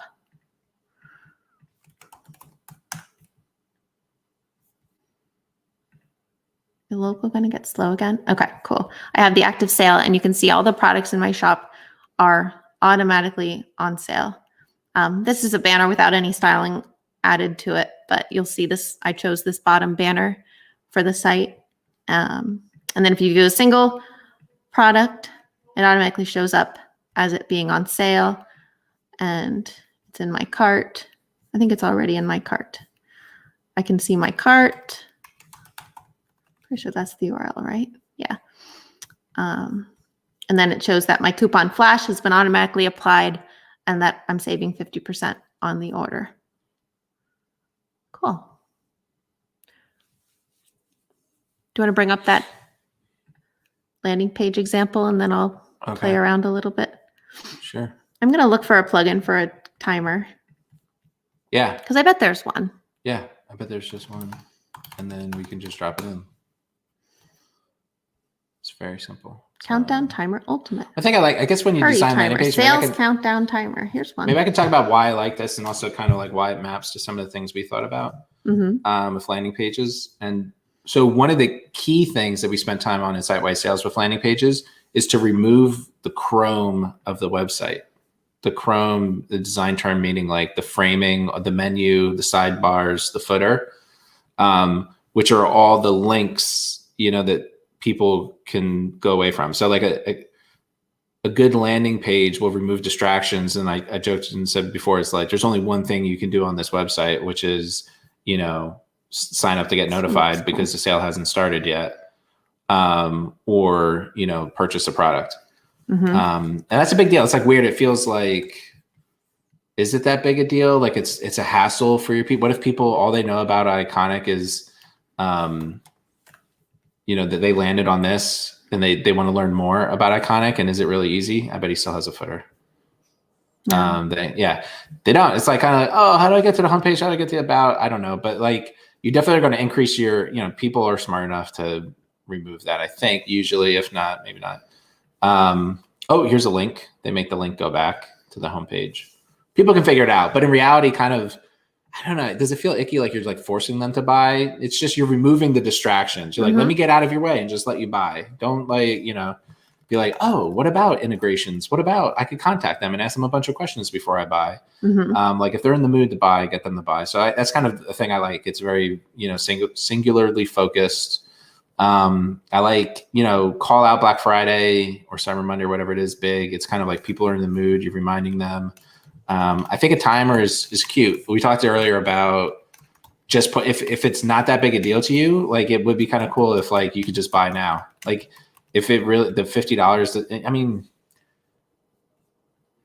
yeah, I don't know. Like, or if you don't need the sales to happen specifically on Black Friday, it's like you have someone's attention and maybe sell it to them. That's kind of a move we try to do, but definitely like, hey, use this to get people's email addresses while you can. I like this kind of like wavy banding. They got a little bit of movement, they could have made the icon follow your cursor like we did. No, but like a little bit of like movement kind of like, but it's not overpowering. Yeah. And then there's a lot of information on here. They sell a lot of stuff. I wonder, I mean, I guess they put the bundles front and center, which is really good. And I think people, here's the thing I said about too. I'm actually not an Iconic WP user. I don't think I've used any of their plugins. I mean, I've heard of them and I follow the founder and stuff like that. But people who do, like, I think this is who they're selling to. Like people have bought one plugin from them and now they're like, the bundles, I like that plugin. I want to buy all their plugins. The bundles are like enticing. I think maybe for like Rabbi Patrick, like I bought one course from you and I liked it. I've been eyeing up those other courses, but not really sure if my pocketbook can handle it. So maybe like a bundle of courses like would be enticing if you can technically handle it. And so I like that they focus on the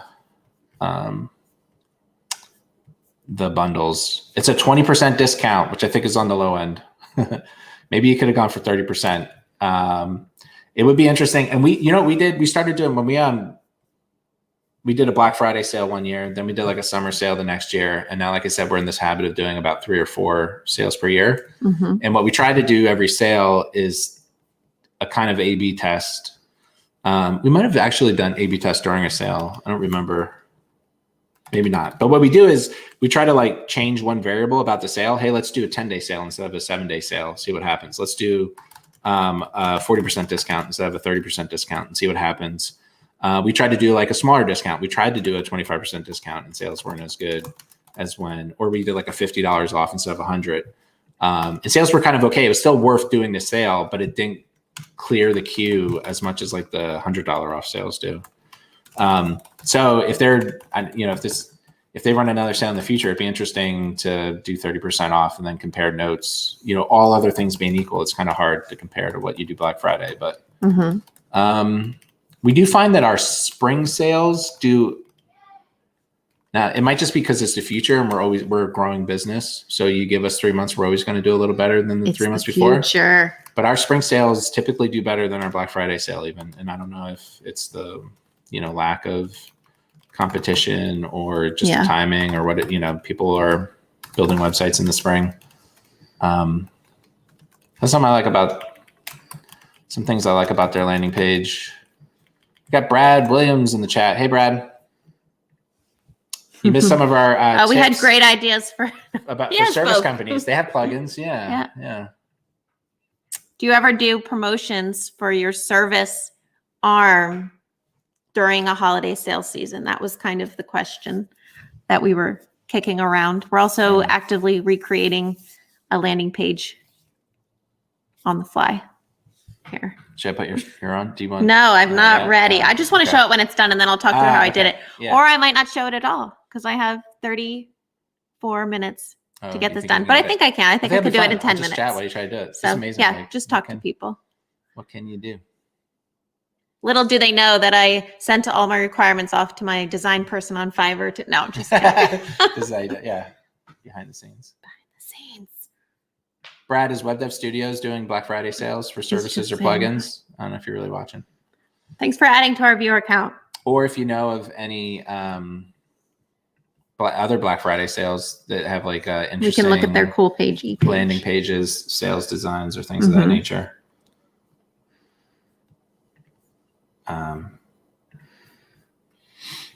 Let's see. I think I'm gonna have to do a style sheet, people. You know what? I can put it in the editor, which is so much easier. Yeah, that's smart. I knew. Okay, so unless I want to load a Brad says we sell support hours and run promos around that. Cool. I knew that about your guys' service, that you sell like chunks of 5, 10, 15, 20. That's cool. Support hours, either through maintainn, and I think maybe also for like your higher end clients as well. So do you email like your customer base then and say, hey, it's Black Friday and we usually sell these things for, $200 an hour, but it's $100 an hour, whatever it is. I don't think it's half price. 3 or something like that. But that was one of the ideas that we pitched earlier. So it's interesting to see someone who's actually doing that. To like if you have a retainer where you sell kind of bundles of hours, you could sell it at a discount. And then, the work is going to come in. Buy 5 hours, get 1 free. Oh yeah, the link. Maybe you could DM me the link on Twitter. I think. Oh, it doesn't let him put links in, right? Jerk Googles. Yeah.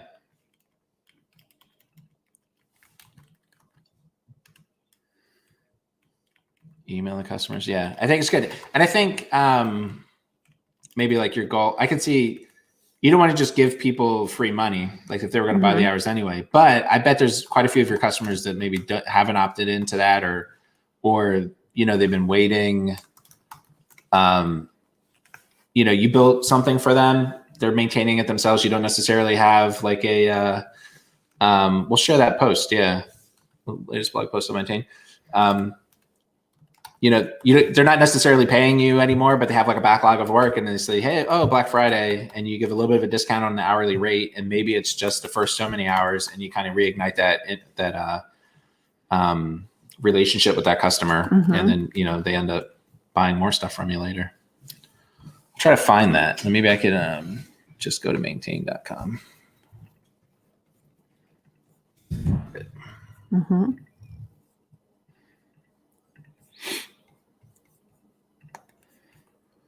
Blog. Beautiful website. Lots of movement. Look at that movement. Beautiful people. Recent from our blog. Okay. Behind the scenes look at Nice. providing WordPress experts, giving thanks for oh, here we go. Giving thanks. Look Cool. at that punch card.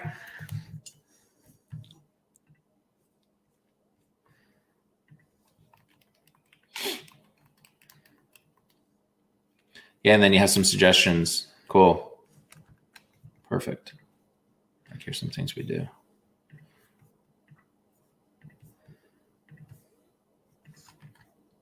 Use discount code, thanks. What do you, I wonder what you use to sell. Do you use WooCommerce? You could use our plugin, dude. Or we're quickly updating it to use, oh, it's kind of like a form. Might be custom built, or it's like a gravity form of payment. Yeah, that's interesting. You could kind of like put this form on a landing page with no Chrome, sell the Black Friday-ness of it. And yeah, eventually our Sitewide sales, we're working on making like a generic version of it that will work with anything.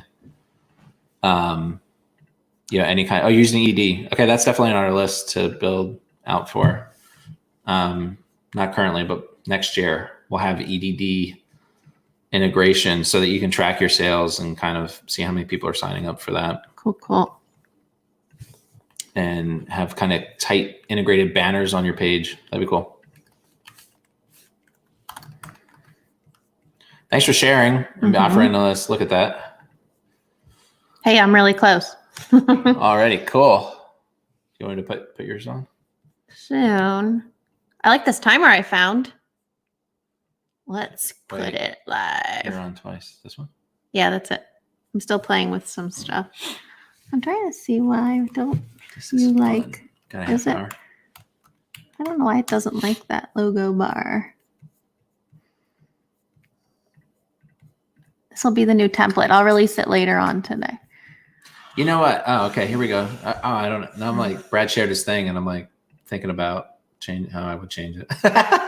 What do you mean? The offering, or like the way they pushed it? Yeah. Like buy 5, get 1 free. I guess technically that's the way it's working.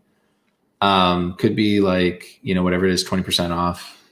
Instead, like we talked about how sometimes when you show up on those lists, it really is all about the percentage, and it's almost like sorted by percent.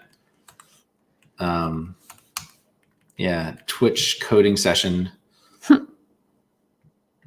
Doesn't like my code. Oh, actually, like I don't. Look, it's kind of weird coding. Why isn't this validating? But it's getting more and more popular. Yeah, we can do it. We were doing a bit of coding. This was meant to be like a business thing. We were talking about should we do it on Twitch, and I was like, Twitch is for developers and YouTube's for marketers. Yeah. We're getting into some code.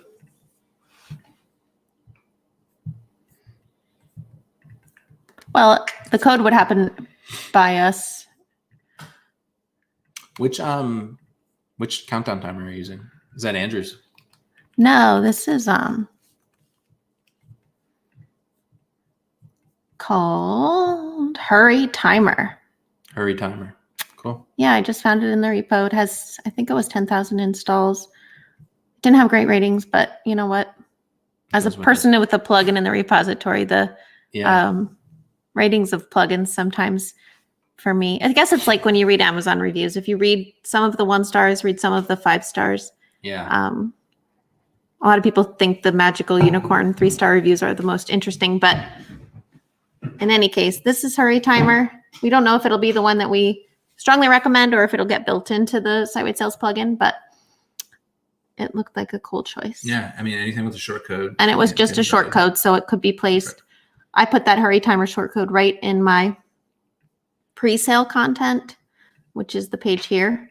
So that's just showing right there. Beautiful. So we are not exactly where the landing page that Jason example was. I guess we want this to be bigger. We want to make it like a fun color.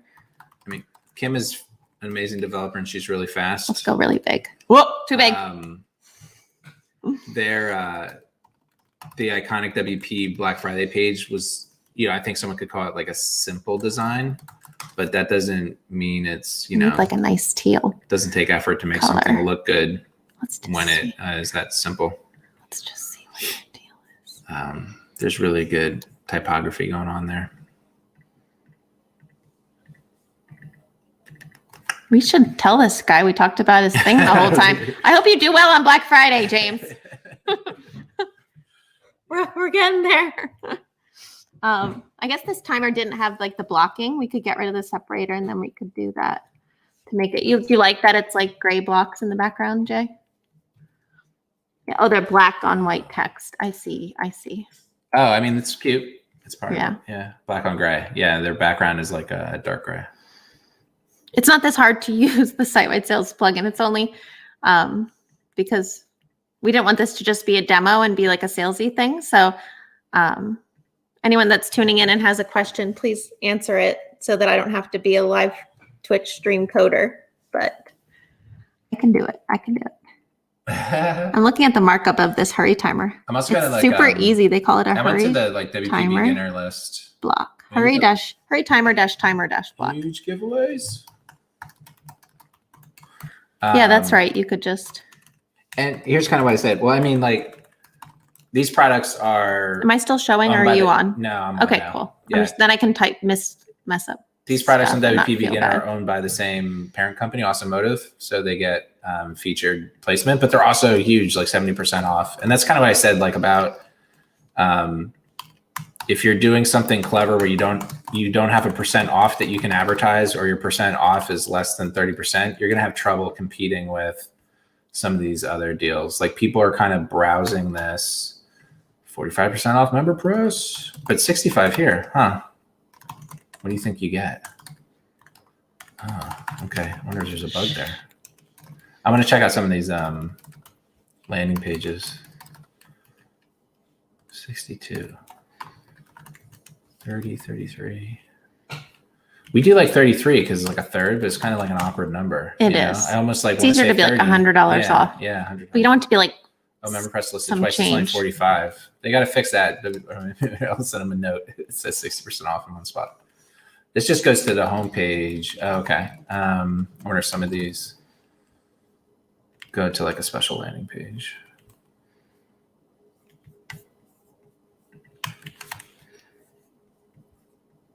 Learn Dash. They often do really good design. What's their Black Friday? Maybe the flywheel too. I always like their stuff. EDD. Affiliate WP.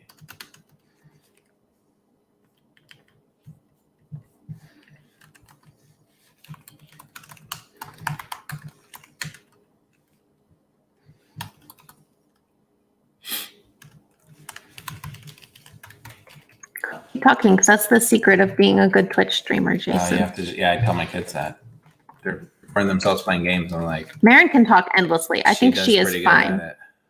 She will be fine forever.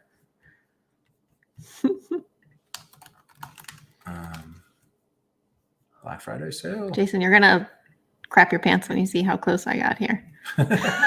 Sorry, not made for kids. All right, I gotta change my hurry timer. Right. I like this hurry timer. People don't want to see me, and actually, because I only have one tab kind of working, so people want to see me browse around at WP deals. Yeah, no, and you're scrolling like crazy. Give us all vertigo today. Woo! People will be ready soon. Oh, you know. Oh, okay. I'm changing my hurry timer to not have a divider. How do you do this? Timer label. I'm gonna look at our FAQ and talk about something. General. Timer digit. Timer label. Show labels. How do you get rid of this divider thing though? Days, hours, minutes, and seconds in white, lettercase, timer digit, show separator. They thought of everything. This is great. What are you doing? Thank you. What is this show separator? Oh, like this timer thing? Yeah. Oh, wow. So this is a pretty good timer plugin. All right, cool. I did it. Oh, all right. We want to. Boom. How'd I do? They're going to hire you. We recreated that kind of WP. It's a pretty clean look, right? Yeah, it looks great. We, throw in some gradients, some different shadow effects. I had an idea. Okay, you know how the logo follows the cursor on ours? That whole like cursor following. Okay. Every so many seconds, it kind of figures out where the cursor is and tries to use that into like a CSS transformation. Okay. It could be used to change the direction of drop shadows, change the colors and directions of gradients. Yeah. So I thought about just throwing it in as like kind of like a little randomizer And what's cool about like CSS transformations, you set like a transition time. Mm-hmm. So you can make it not so jarring. So Yeah. every I don't know how long people are on your landing page. Every 3 seconds, figure out where the cursor is, then do like a 5-second transformation of like the colors and stuff. It would be like people wouldn't even know what's happening, but like anyway, I think we could do something like that to subtly like kick this up. I don't know. I just love flat design. Yeah. I love a subtle shadow, but I don't love movement. And I don't know. I don't like too much movement. I guess movement is okay. Yeah. Never put movement on top of like your cookie consent and your popover and your live chat and your how can I help you? People. Like some websites, you have to like get a broom to try to see the content. It makes it a challenge. Cool. We can share this code if people are interested. If you want to rip off my content piece design for your Black Friday sale. No, we won't. So there is some custom CSS. I'm curious with the colors how we can pull in if the theme defines a color palette, right? Then we can more easily pull colors in. But that'd be cool if we can automatically figure out what I feel like I'm half on the screen. I don't really know. Are you scooching? What do I smell? Scooching. No. Scooching. No, I like you. So I just put that hurry time. If you want to put a sale countdown timer on your site-wide sale, it's compatible right now with the hurry timer platform plugin, which is free. You can download it. You just set like kind of the end date and you can tweak some stuff about it. But for this sale, I just added that little bit of fun and now it's there. We can preview it when it's an active sale. I did a sale on memberships this time, but I didn't put the short code on the page. So how would you put the checkout? The PM Pro checkout short code within the sale content, and then you'll see. Doesn't that look awesome? Oh, you got Thank you. Yeah, you do have to do a little styling. Put it in a box. Nice. Hey, guy, can I ask you another question?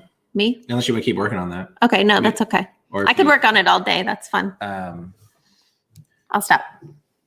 How do you feel about, we talked a little bit about like, there's Black Friday and Cyber Monday, and it's kind of like becoming Black Friday month, October pre-sales, goes into December. But how do you feel like when you're constructing the landing page, do you think it's worth it for us, for example, to create like a Cyber Monday landing page that's different? No. Or just call it Black Friday and promote it on Monday anyway? And like, that's how people think of it anyway. It's like one big holiday. It really was Black Friday was brick and mortar stores. Cyber Monday was like, we want to get in on this. So they start Cyber Monday. And then as, those things cross, more brick and mortars are online also. Online, then online people just started. I'm trying to think of how we need like a new name for people this. Come across your sale. And I don't think it's going to your search form and typing Cyber Monday. Yeah. And if it was that, if I was confident that that was the reason, that I would make sure that, that was there. There's no like SEO to your Black Friday landing page per se. Most of the listing sites aren't going to update and change to Cyber Monday page. They're not going to update your link. They're going to keep the link that they published. Do you think there's some value in there? Like you send an email for Black Friday. What if you make a bigger sale? And then you send an email for some sites do that. Some sites do that. The Cyber Monday sale is Should bigger. We do that? 31%. We could do $10 more. Let's do it. So 150 on Cyber Monday. That feels so weird. How do people do that? We did something like that. Was it last year, the one year when we had the pre-Black Friday? We were selling site-wide sales. We made it cheaper. And it was a module just for PM Pro. This is long. And we said, hey, 2 hours is a long time. Open office hours, 1 hour, unless you guys are a shot. Okay.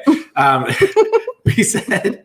We haven't been interrupted once, except me to you have interrupted. Okay, go ahead.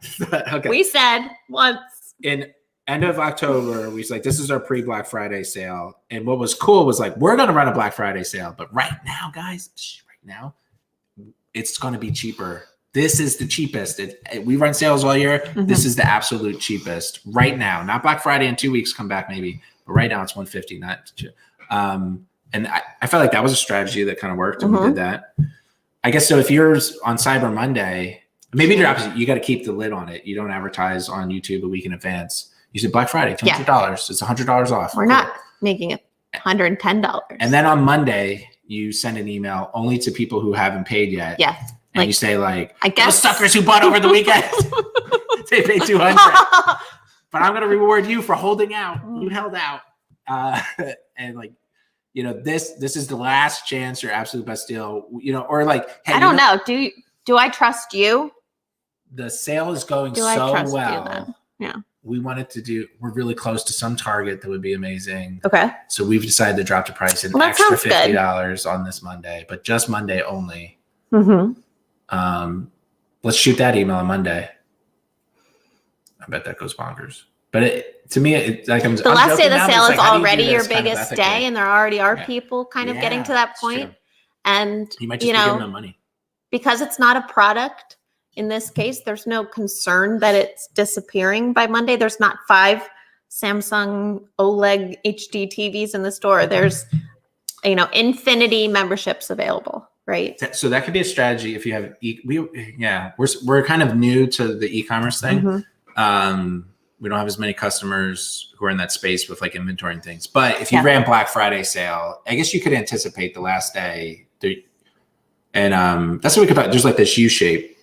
Usually like there's quite a few on the first day, and then it's lower in the middle, and then the most comes on the last day. So I'll try. It'd be interesting. We're trying to get some of that. If we get that data, like someone should survey that and just get like the best data, because it's something like I don't know. I can we'll see what ours is. You know, it's all pretty. The first day will be like at least twice as big as the middle days, and the last day will be like 50% bigger than the first day usually. So like, that strategy of waiting till the last day and then saying, hey, $50 off could backfire because you're just giving them money they were going to buy in that day anyway. You could A/B test it.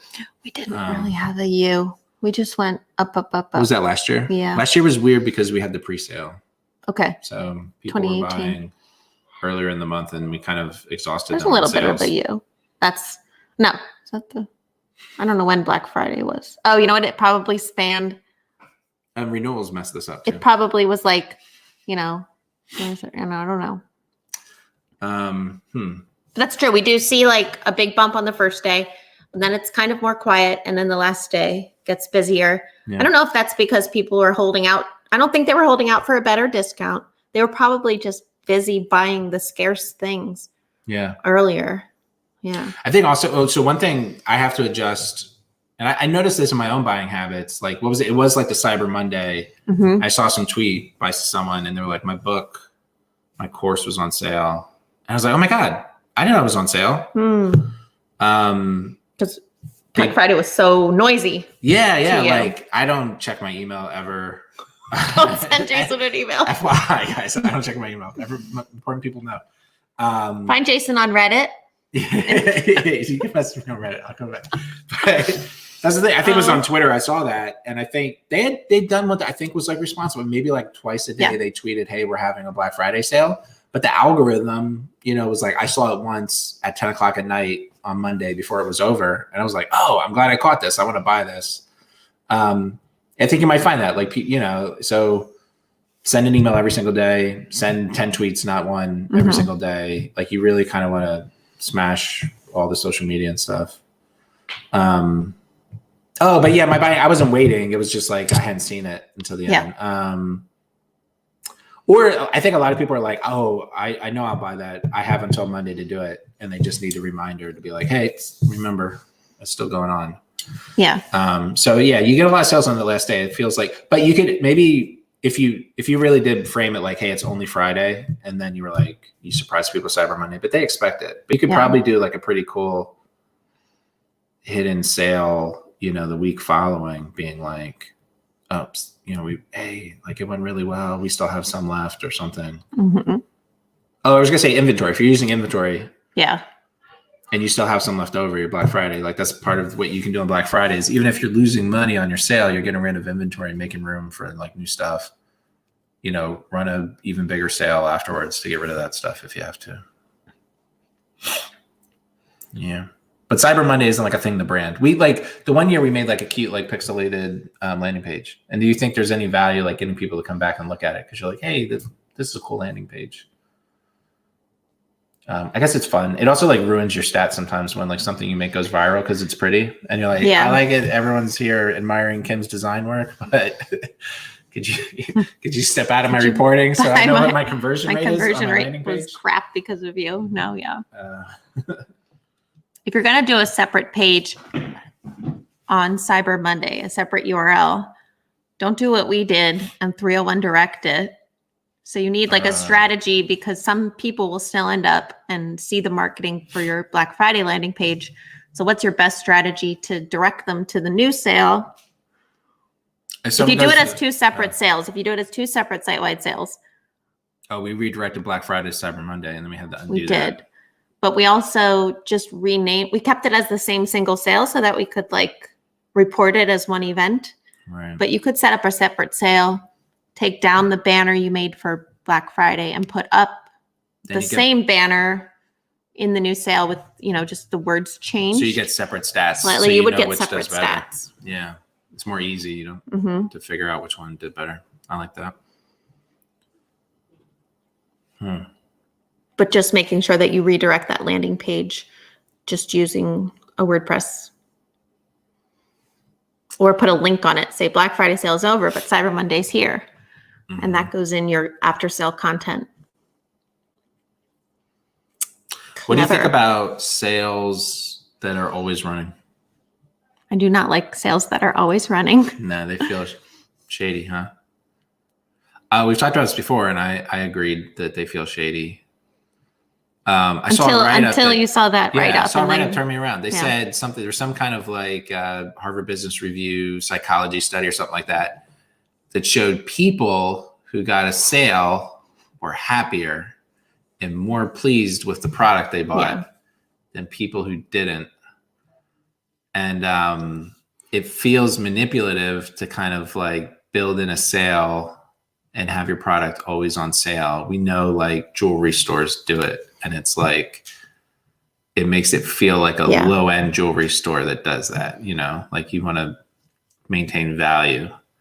Like furniture stores, everything's always like 40% off. You're just like mattresses. You're like, I know this is, it's like annoying. Could you just tell me how much this costs and I'll pay you for it? That's what 5 chickens for your mattress. But apparently people don't like that. And who am I to keep our customers from being happy if we just were like, oh, by the way, like save 5%. And that pays for itself because if you convert, 1 out of 20 more sales, it pays for itself. And I think in reality, you convert much more than that. Your little 5% just makes people feel happy. And you can run a site-wide sale all the time, Yeah. I don't know. I don't feel happy when I see like, we do this on our own site when it says like the X dollar value, your price, this, like it doesn't work for me. Oh, okay. But there are people that must work for. So you mean like we say, hey, you're getting 90 plugins, or even the always on sale thing, which is saying, each. Building a membership site usually costs this. We don't do this on our site. We say like, if you're paying 5%, whatever on a normal size site, but we do have some kind of like, if we put some value, we figured out on the add-ons. If you were going to build this in some other way, it might cost like $1,500. Yeah. It costs you $300. But you don't like that because it feels like arbitrary or not specific to you or something. That's like price anchoring. You're supposed to like get people are like, whoa, 300, that's so much more than free. Yeah. And you say, no, you're misreading it. 300 is so much less than 1,500. Rabbi, JCPenney's. Yep. Oh yeah, exactly. Yeah. Yeah. I think that was the article I read. It said it was about JCPenney. The guy was like, people don't like sales. Let's get rid of all the sales. And then the JCPenney's customer was like, I missed a little, But I wonder if that's more of a product than a physical product thing. They talked about like the New York Times was the other. Because what we're talking about, the memberships, like your site is the only place that they can get that membership. So you're not competing against Best Buy's price on televisions. Yeah. Your product is your product. There's no one else telling someone what it's worth. There's no one else telling someone that they can get it cheaper except you, but if you're selling like custom Yeti mugs and so is this person's other shop, then I could buy it from either of you. Why should I choose you over the other?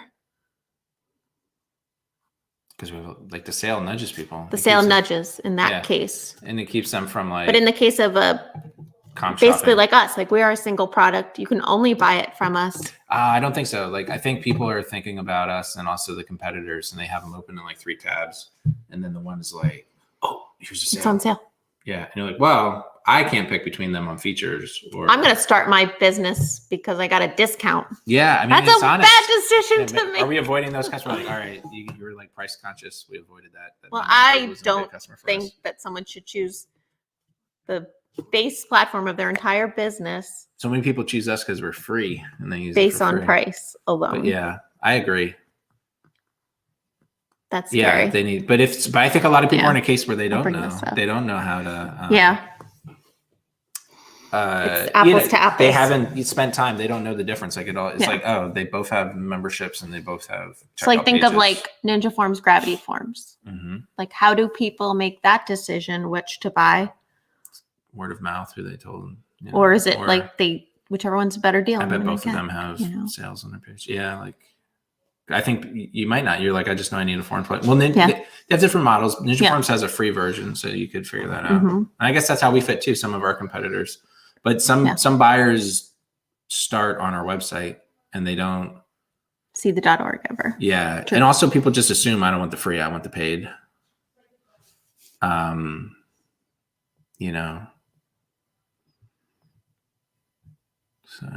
interesting. It is. I put that up there. Clever. Yeah. What are you buying on Black Friday? And we have a lot for the office, so like TVs. I'm not going to a store to buy a TV. Are you going to buy one online? Nest thermostats. Okay. Yeah, wait to buy a Nest thermostat. Yeah, I guess I'm home. Are you buying any software? Are you like scouting any online?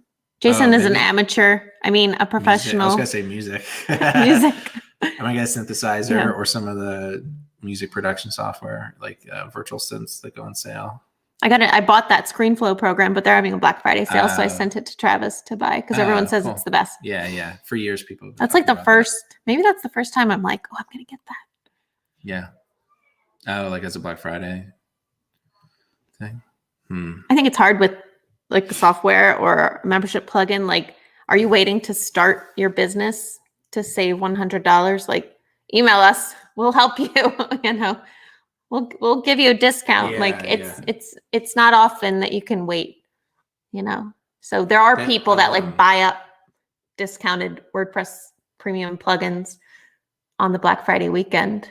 Or they've been using it for free and they're waiting, or I don't know. That's curious. Yeah. Like people who implement websites will be like, oh, I kind of use this or heard about this, but I'm thinking about it. They'll have a shopping list. Yeah. I got Studio Press on sale 1 year with that plan. Yeah. Lifetime bundle. Yeah. Fun. Yeah. So I guess I'm thinking about physical stuff. Yeah. Are any of them WooCommerce shops, do you think? Oh, maybe. That you'll shop from? Yeah. Maybe. I should be like, hey guys. Hey guys, it's me. You don't want this feedback, but you're Black Friday sound like a weird sales guy. It'll be so much better. Maybe give me a free synthesizer. Thanks. Peace out. Yeah. I think businesses like when you tell them what they should do for you. I know. It's just like we love when we get business advice. You're like, shut up, Mom. I love sincere business advice from mutuals that we appreciate. It's funny when a customer or someone is just mad at you. It's like, let me give you some business advice. It is. It's funny. It's an entertaining part of business life. Yeah. What other kind of Black Friday sales? We can stop in 1 minute. We've been on for 2 hours, everyone. This is great. We're going to do this again tomorrow. But I don't know. Should we start from the beginning? Or should we do something? Maybe we can cross cast on Twitch and we can have something to do. Yeah. That's true. Thanks, Studio Press. Yeah, it does. That is like, we don't have lifetime membership for our stuff. but there is that kind of badge of honor thing. Maybe we could find something like if you've been a customer for 5 years, we give you like a name just so you, Yeah.